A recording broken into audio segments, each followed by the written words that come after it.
Thank you very much, George. I'm glad to see I'm not the only person who has to use earphones here this evening.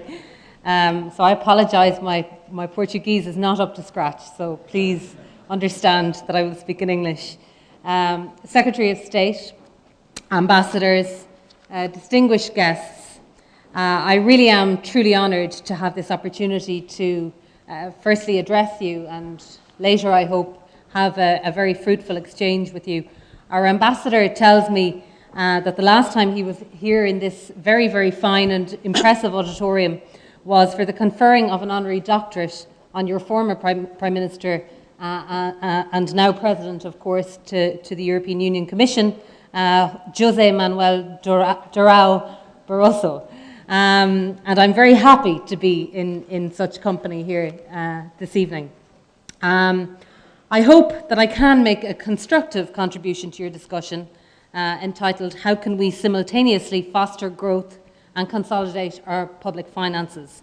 Not an easy question, of course, but one which I think we need to give very serious attention to, because this, to one degree or other, is the key challenge that we face in Ireland and in Portugal.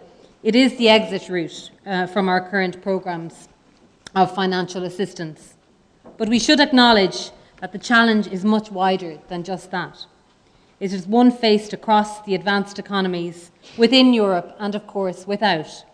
And it is about laying the right foundations to future prosperity.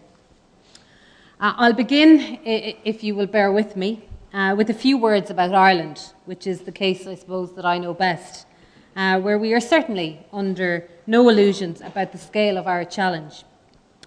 The Irish economy is slowly recovering from a very, very severe and indeed unprecedented recession, complicated by both a banking and a fiscal crisis. The scale of this adjustment is literally without domestic precedent and has few international parallels. Real GDP expanded in Ireland by an average of 6% per annum from 1988 to 2007. But we can distinguish two growth phases, an export-led expansion up to the early 2000s, followed by a damaging period of credit-fueled construction and consumption bubbles, growth that was sustainable and growth that was not. Real GDP is down by about 15% from its 2007 peak. Over 320,000 job losses have seen a trebling of our unemployment rate to just under 15%. And around half of this is now long-term unemployed. Recovery will be from a base where output and employment have been pushed back to roughly 2004 levels. The cumulative size of the fiscal adjustment needed to restore balance to our public finances will be equivalent to more than 20% of GDP, adjustments of €24.8 billion since 2008, including a €3.8 billion adjustment just in December gone, and a further €8.6 billion adjustment to be delivered between the 2013 and 2015 period. These fiscal adjustments are keeping our EU IMF programme on track while supporting the rebalancing of economic activity that is necessary to support sustainable export-led growth. Our competitiveness is improving significantly. We arrested the decline in economic activity in 2011, recording a small improvement for the first time since 2007. We have seen a double-digit fall in unit labour costs, including an average 15% reduction in public sector wages. We have a current account surplus for the first time since 1999, and exports have recovered to their pre-recession peak, equivalent to over 100% of our GDP. Our debt to GDP ratio is expected to peak below 120% of GDP. This includes bank recapitalisation costs of around 63 billion, or 40% of GDP. We're in ongoing discussion about agreeing the way to finance these costs that is most supportive of economic recovery and of the difficult fiscal adjustments that of course still lie ahead. This must be an agreed solution with our European partners. the right solution for Ireland, for the Eurozone, and for the European project generally. The key risk to the economic outlook for Ireland, and indeed for Europe, is of course prolonged resolution of the Eurozone crisis. I don't propose to dwell on the Eurozone crisis for too long this evening. I see our emphasis more on the longer term context for its resolution. But I will say this: I believe that the agreement on the new treaty, the so-called fiscal compact, reached at the informal European Council meeting which took place a fortnight ago, is an important milestone. It will certainly not solve the euro crisis, and we're not under any illusion about that. I think there are a few who would claim that it would. But it is, I believe, a necessary bridge to a set of policies that will. The economist Willem Buiter has somewhat uncharitably compared the crisis meetings of European leaders with the idea of a centipede trying to jump a hurdle. It's somewhat, I think, a harsh analogy, but not entirely without foundation, it has to be said. Unfortunately, the hurdle isn't going to get any smaller, so that means that the centipede must improve its performance, choreographing its movements more coherently and in the right direction. We'll only make progress by working more effectively together towards our shared objectives. The other milestone from the recent European Council meeting, a sign of movement, I think, in the right direction, is the renewed attention to the growth agenda. Growth prospects and debt sustainability issues are essentially two sides of the very same coin. A renewed emphasis on the growth agenda is therefore a necessary balance to the established focus on fiscal consolidation and budgetary discipline. Growth is key to improving our fiscal balances and restoring market confidence in debt sustainability. And it is key to supporting the job creation necessary to address the unemployment crisis, particularly that facing our young people. This is true in Ireland, and of course it is true in the rest of Europe. Of course, the growth agenda has been a focus of attention at European level since the 1980s. Until the global financial crisis, the dominant consideration was arguably that of relative living standards and closing the gap in GDP per capita with the United States. There was an extent to which it was plausible to see lower European incomes as a valid social choice in favour of longer holidays and earlier retirement. So much of this discussion was inconclusive and arguably to very little avail. But we can no longer afford to have inconclusive discussions. The question is not about whether we have a European social model. It is about the kind of European social model that is appropriate to the changing challenges and opportunities of the 21st century. The debt crisis has arguably brought these issues to a head.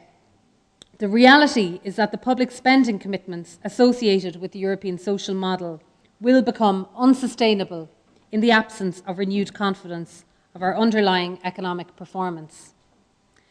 That is why an emphasis on the growth agenda is not at the expense of the European social model. It is an emphasis that is fundamental to the future existence of the European social model. The accelerated pace of change associated with the digital era is bringing about an intensification in the transformation pressures facing all advanced economies. Long-standing market practices are changing as production of goods and services become more deeply embedded in increasingly sophisticated global supply networks. This means new demands on our capacity to innovate and adapt to change, and new challenges in distributing the costs and the benefits of that change. That is why I believe we must increasingly see the development of human capabilities as the key foundation of long-term success, both socially and economically, at national and EU levels. It is appropriate here in Lisbon to recall the ambitions of the Lisbon Strategy. I needn't remind tonight's gathering that the Lisbon Strategy at the beginning of the last decade set the goal of making Europe the most competitive and dynamic knowledge-based economy in the world. The Lisbon Strategy, I think, pointed us in the right direction, but it was completely decoupled from public finances and subject only to very, very weak and impotent peer review. I believe that the Europe 2020 strategy continues to set the right goals, supporting growth that is smart, sustainable and inclusive. And the European semester arguably addresses the key weaknesses of the Lisbon agenda in aligning budget priorities with necessary structural reforms. We also have a strengthened peer review process supported by the new economic governance six-pack. It's clear that we need to deliver better education outcomes, that we need to maintain our investments in knowledge-intensive development, and that we need to improve participation and employment rates with sensible and job-friendly labour market policies. A significant challenge in the current environment is to create a climate of confidence for new investment and to steer this investment in a sustainable direction. As a recent McKinsey study put it, in the 20th century, governments and businesses didn't have to worry about resource productivity. They could focus on capital and labour. Over the next 20 years, resources must be at the heart of public policy and business strategy. This includes, not least, making sure that we have the right framework conditions in place at EU level for next generation infrastructure investment. The Centre for European Policy Studies in Brussels argued last week in a report on the EU budget that the strongest generators of economic expansion are probably found in the regulatory sphere. It is an argument that probably doesn't yet get the sort of attention which it deserves. One important development on foot of the recent European Council is that the Commission will report annually on progress made towards releasing the growth-creating potential of a fully integrated single market, including as regards network industries. It's timely, I think, on its 20th anniversary, that we establish a clearer focus on the role of the single market as an engine for European recovery. And it is clear that the energy agenda will be a particularly strong focus of the current Danish presidency. That is why the essential value of the Europe 2020 strategy and the direction set by the Lisbon strategy before it probably lies in bringing a longer-term logic to our shorter-term political decisions, supporting greater policy coherence and supporting new understandings around difficult political trade-offs. It's about adapting effectively to the key changes taking place around us in an increasingly knowledge-intensive and interconnected global economy. It remains likely that successful economies will be characterised first and foremost by successful firms. This means a cohort of firms that are competing successfully on international markets, participating in increasingly sophisticated global production and supply networks, or responding directly to changing patterns of consumer demand, including in emerging markets. There's little doubt that such firms will remain the crucial building blocks of any sustainable growth strategy in the 21st century. We must, of course, continue to create better conditions, both macroeconomic and regulatory, at European level. But it would be misleading, I think, to suggest that we can ever replace the need for intelligent responses at the local, regional and national levels from firms and from public institutions. There's little to suggest that a dynamic, prosperous and sustainable city region can be developed other than through its own efforts. The annual growth survey produced by the European Commission in November last marked the starting point of the second European semester. I think it would be difficult to improve on their 5 suggested priorities: pursuing differentiated growth-friendly fiscal consolidation, restoring normal lending to the economy, promoting growth and competitiveness for today and tomorrow, tackling unemployment and the social consequences of the crisis, and modernising public administration. It is an orientation that also reminds us, that is, of course, if we need reminding, that the most difficult political trade-offs we face are still those that confront us at a national level. It is the quality of our political and budgetary choices that will remain the ultimate test, appropriately tailored to existing national strengths and weaknesses.